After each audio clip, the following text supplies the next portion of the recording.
11वां अध्याय बद मुक्त और भक्तजनों के लक्षण। भगवान श्री कृष्ण ने कहा, प्यारे उद्धव, आत्मा बद्ध है या मुक्त है, इस प्रकार की व्याख्या या व्यवहार मेरे अधीन रहने वाले सत्वादि गुणों की उपाधि से ही होता है, वस्तुतः तत्व दृष्टि से नहीं। सभी गुण माया मूलक है, इंद्रजाल है, जादू के खेल के समान है। इसलिए न मेरा मोक्ष है न तो मेरा बंधन ही है। जैसे सपन बुद्धि का विवर्त है, उसमें बिना हुए ही भासता है, मिथ्या है, वैसे ही शोक मोह सुख दुख शरीर की उत्पत्ति और मृत्यु यह सब संसार का बखेड़ा माया अर्थात अविद्या के कारण प्रतीत होने पर भी वास्तविक नहीं है। उद्धव, शरीरधारियों को मुक्ति का अनुभव कराने वाली आत्मविद्या और बंधन का अनुभव कराने वाली अविद्या, ये दोनों ही मेरी अनादि शक्तियां हैं। मेरी माया से ही इनकी रचना हुई है, इनका कोई वास्तविक अस्तित्व नहीं है। भाई, तुम तो स्वयं बड़े बुद्धिमान हो, विचार करो। जीव तो एक ही है, वह व्यवहार के लिए ही मेरे अंश के रूप में कल्पित हुआ है, वस्तुतः मेरा स्वरूप ही है। आत्मज्ञान से संपन्न होने पर उसे मुक्त कहते हैं और आत्मा का ज्ञान न होने से बद्ध, और यह अज्ञान अनादि होने से बंधन भी अनादि कहलाता है। इस प्रकार मुझ एक ही धर्मी में रहने पर भी जो शोक और आनंद रूप विरुद्ध धर्म वाले जान पड़ते हैं, उन बद्ध और मुक्त जीव का भेद मैं बतलाता हूँ। वह भेद दो प्रकार का है, एक तो नित्य मुक्त ईश्वर से जीव का भेद और दूसरा मुक्त बद्ध जीव का भेद। पहला सुनो, जीव और ईश्वर बद्ध और मुक्त के भेद से भिन्न भिन्न होने पर भी एक ही शरीर में नियंता और नियंत्रित के रूप में स्थित है। ऐसा समझो कि शरीर एक वृक्ष है, इसमें हृदय का घोंसला बनाकर जीव और ईश्वर नाम के दो पक्षी रहते हैं। वे दोनों चेतन होने के कारण समान है और कभी न बिछुड़ने के कारण सखा है। इनके निवास करने का कारण केवल लीला ही है। इतनी समानता होने पर भी जीव तो शरीर रूप वृक्ष के फल सुख दुख आदि भोगता है, परंतु ईश्वर उन्होंने भोगकर कर्म फल सुख दुख आदि से असंग और उनका साक्षी मात्र रहता है। अभोक्ता होने पर भी ईश्वर की यह विलक्षणता है कि वह ज्ञान ऐश्वर्य आनंद और सामर्थ्य आदि में भोक्ता जीव से बढ़कर है। साथ ही एक यह भी विलक्षणता है कि अब अभोक्ता ईश्वर तो अपने वास्तविक स्वरूप और इसके अतिरिक्त जगत को भी जानता है, परंतु भोक्ता जीव न अपने वास्तविक रूप को जानता है और न अपने से अतिरिक्त को। इन दोनों में जीव तो अविद्या से युक्त होने के कारण नित्य बद्ध है और ईश्वर विद्या स्वरूप होने के कारण नित्य मुक्त है। प्यारे उद्धव, ज्ञान संपन्न पुरुष भी मुक्ति है। जैसे सपन टूट जाने पर जगा हुआ पुरुष सपन के सम्यक मान शरीर से कोई संबंध नहीं रखता, वैसे ही ज्ञानी पुरुष सूक्ष्म और स्थूल शरीर में रहने पर भी उनसे किसी प्रकार का संबंध नहीं रखता, परंतु अज्ञानी पुरुष वास्तव में शरीर से कोई संबंध नहीं रखने पर भी अज्ञान के कारण शरीर में ही स्थित रहता है। जैसे सपन देखने वाला पुरुष सपन देखते समय स्वाप्निक शरीर में बंध जाता है। व्यवहार आदि में इंद्रियां शब्द स्पर्श आदि विषयों को ग्रहण करती हैं, क्योंकि यह तो नियम ही है कि गुण ही गुण को ग्रहण करते हैं, आत्मा नहीं। इसलिए जिसने अपने निर्विकार आत्मस्वरूप को समझ लिया है, वह उन विषयों के ग्रहण त्याग में किसी प्रकार का अभिमान नहीं करता। यह शरीर प्राप्त के अधीन है, इससे शारीरिक और मानसिक जितने भी कर्म होते हैं सब गुणों की प्रेरणा से ही होते हैं। अज्ञानी पुरुष झूठ मूठ अपने को उन ग्रहण त्याग आदि कर्मों का कर्ता मान बैठता है और इसी अभिमान के कारण वह बंध जाता है। प्यारे उद्धव, पूर्वोक्त पंक्ति से विचार करके विवेकी पुरुष समस्त विषयों से विरक्त रहता है और सोने बैठने घूमने फिरने नहाने देखने छूने सूंघने खाने और सुनने आदि क्रियाओं में अपने को कर्ता नहीं मानता, बल्कि गुणों को ही कर्ता मानता है। गुण ही सभी कर्मों के कर्ता भोक्ता है। ऐसा जानकर विद्वान पुरुष कर्म, वासना और फलों से नहीं बनते। वे प्रकृति में रहकर भी वैसे ही असंग रहते हैं जैसे स्पर्श आदि से आकाश, जल की आर्द्रता आदि से सूर्य और गंध आदि से वायु। उनकी विमल बुद्धि की तलवार असंग भावना की शान से और भी तीखी हो जाती है और वे उससे अपने सारे संदेहों को काट कूट कर फेंक देते हैं। जैसे कोई सपन से जाग उठा हो, उसी प्रकार वे इस भेद बुद्धि के भ्रम से मुक्त हो जाते हैं।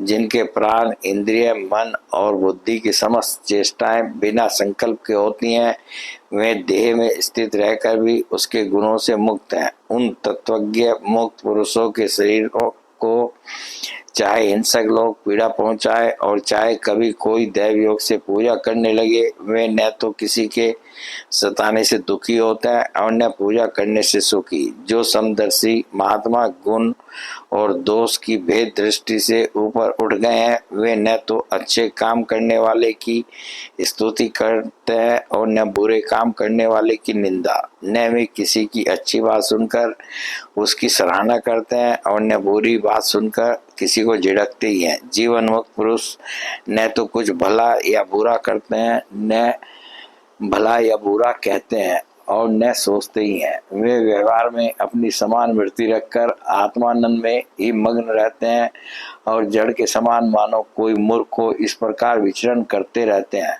प्यारे उद्धव, जो पुरुष वेदों का तो पारगामी विद्वान हो परंतु परब्रह्म के ज्ञान से शून्य हो, उसके परिश्रम का कोई फल नहीं है। वह तो वैसा ही है जैसे बिना दूध की गाय का पालने वाला। दूध न देने वाली गाय, व्यभिचारिणी स्त्री, पराधीन शरीर, दुष्ट पुत्र, सत्पात्र के प्राप्त होने पर भी दान न किया हुआ धन और मेरे गुणों से रहित वाणी व्यर्थ है। इन वस्तुओं की रखवाली करने वाला दुख पर दुख ही भोगता रहता है। इसलिए उद्धव, जिस वाणी में जगत की उत्पत्ति, स्थिति और प्रलय रूप मेरी लोक पावन लीला का वर्णन न हो और लीला अवतारों में भी मेरे लोकप्रिय राम कृष्ण आदि अवतारों का जिसमें यशोगान न हो, वह वाणी वंद्य है। बुद्धिमान पुरुष को चाहिए कि ऐसी वाणी का उच्चारण एवं श्रवण न करे। प्रिय उद्धव, जैसा कि ऊपर वर्णन किया गया है, आत्म जिज्ञासा और विचार के द्वारा आत्मा में जो अनेकता का भ्रम है उसे दूर कर दे और मुझ सर्वव्यापी परमात्मा में अपना निर्मल मन लगा दे तथा संसार के व्यवहारों से उपराम हो जाए। यदि तुम अपना मन पर भ्रम में स्थिर न कर सको तो सारे क्रम निरपेक्ष होकर मेरे लिए ही करो। मेरी कथाएं समस्त लोगों को पवित्र करने वाली एवं कल्याण स्वरूपिणी है। श्रद्धा के साथ उन्हें सुनना चाहिए। बार बार मेरे अवतार और लीलाओं का गान, स्मरण और अभिनय करना चाहिए। मेरे आश्रित रहकर मेरे ही लिए धर्म, अर्थ, काम और अर्थ का सेवन करना चाहिए। प्रिय उद्धव, जो ऐसा करता है उसे मुझ अविनाशी पुरुष के प्रति अनन्य प्रेममयी भक्ति प्राप्त हो जाती है। भक्ति की प्राप्ति सत्संग से होती है। जिसे भक्ति प्राप्त हो जाती है वह मेरी उपासना करता है, मेरे सानिध्य का अनुभव करता है।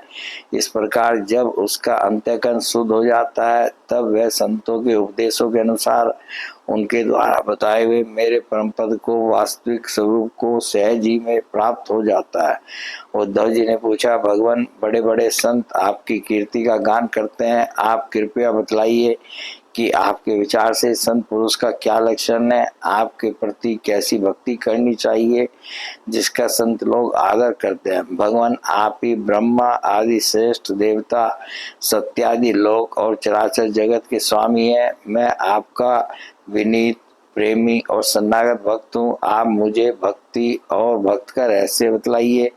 भगवान, मैं जानता हूँ कि आप प्रकृति से परे पुरुषोत्तम एवं चिदाकाश स्वरूप ब्रह्म है, आपसे भिन्न कुछ भी नहीं है। फिर भी आपने लीला के लिए स्वेच्छा से ही यह अलग शरीर धारण करके अवतार लिया है। इसलिए वास्तव में आप ही भक्ति और भक्त का रहस्य बतला सकते हैं। भगवान श्री कृष्ण ने कहा, प्यारे उद्धव, मेरा भक्त कृपा की मूर्ति होता है। वह किसी भी प्राणी से वैर भाव नहीं रखता और घोर से घोर दुख भी प्रसन्नता पूर्वक सहता है। उसके जीवन का सार है सत्य और उसके मन में किसी प्रकार की पाप वासना कभी नहीं आती। वह समदर्शी और सबका भला करने वाला होता है। उसकी बुद्धि कामनाओं से कलुषित नहीं होती। वह संयमी, मधुर स्वभाव और पवित्र होता है। संग्रह परिग्रह से सर्वथा दूर रहता है। किसी भी वस्तु के लिए वह कोई चेष्टा नहीं करता। परिमित भोजन करता है और शांत रहता है। उसकी बुद्धि स्थिर होती है। उसे केवल मेरा ही भरोसा रहता है और वह आत्म तत्व के चिंतन में सदा संलग्न रहता है। वह प्रमाद रहित, गंभीर स्वभाव और धैर्यवान होता है। भूख, प्यास, शोक, मोह और जन्म मृत्यु ये छह उसके वश में रहते हैं। वह स्वयं तो कभी किसी से किसी प्रकार का सम्मान नहीं चाहता, परंतु दूसरों का सम्मान करता रहता है। मेरे संबंध की बातें दूसरों को समझाने में बड़ा निपुण होता है और सभी के साथ मित्रता का व्यवहार करता है। उसके हृदय में करुणा भरी होती है।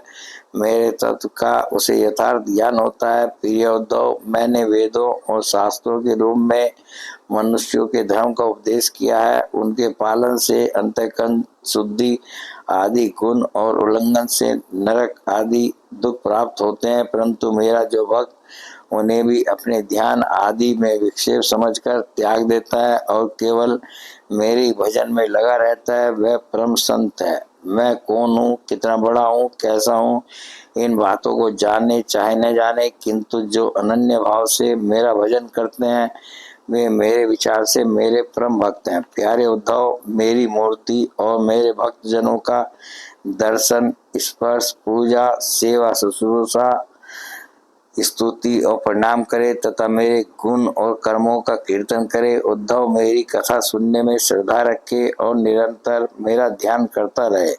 जो कुछ मिले वह मुझे समर्पित कर दे और दास्य भाव से मुझे आत्मनिवेदन करे। मेरे दिव्य जन्म और कर्मों की चर्चा करे। जन्माष्टमी, रामनवमी आदि पर्वों पर आनंद मनावे और संगीत, नृत्य, बाजे और समाजों द्वारा मेरे मंदिरों में उत्सव करावे। वार्षिक त्योहारों के दिन मेरे स्थानों की यात्रा करे, जुलूस निकाले तथा विविध उपहारों से मेरी पूजा करे। वैदिक अथवा तांत्रिक पद्धति से दीक्षा ग्रहण करे। मेरे व्रतों का पालन करे। मंदिरों में मेरी मूर्तियों की स्थापना में श्रद्धा रखे। यदि यह काम अकेला न कर सके तो औरों के साथ मिलकर उद्योग करे। मेरे लिए पुष्प वाटिका, बगीचे, क्रीड़ा के स्थान, नगर और मंदिर बनवावे। सेवक की भांति श्रद्धा भक्ति के साथ निष्कपट भाव से मेरे मंदिरों की सेवा शुश्रूषा करे। झाड़े बुहारे, लीपे पोते, छिड़काव करे